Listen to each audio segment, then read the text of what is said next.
ઇન્દ્રશીલ કાકાબા અને કલાબુદ્ધ public charitable trust સંચાલિત Kakaba hospital દ્વારા હાંસોડ તાલુકાની યોગી વિદ્યા મંદિરમાં શાળામાં સેનેટરી નેપકિનનું મફત વિતરણ કરવામાં આવ્યું હતું।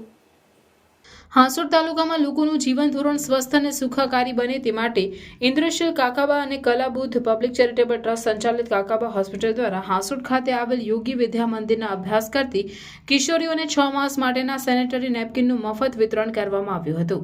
જે કાર્યક્રમમાં કાકાબા હોસ્પિટલના ડોક્ટર ચાંદની ચૌહાણ અને વીણાબેન ચાંપાનેરિયા હાજર રહ્યા હતા। તેમણે કિશોરીઓને માસિક ધર્મ વિશે સમજણપૂર્વક માહિતી આપી હતી। આ કાર્યક્રમ અંતર્ગત હાંસોડ તાલુકાની તમામ ધોરણ 8 થી 12 ની સરકારી અને અર્ધ સરકારી શાળાઓમાં સેનેટરી નેપકિનનું વિનામૂલ્યે વિતરણ કરવામાં આવશે, જેમાં શાળાની કિશોરીઓએ ઉત્સાહપૂર્વક ભાગ લીધો હતો। માસિક ધર્મ અંગે જે કિશોરીઓ મૂંઝવણ અનુભવતી હતી તેઓના બધા પ્રશ્નો અંગે પણ સમજણ આપવામાં આવી હતી। શાળાની કિશોરીઓ અને શાળાની મહિલા શિક્ષિકાઓએ ઉત્સાહપૂર્વક ભાગ લઈ કાર્યક્રમને સફળ બનાવ્યો હતો।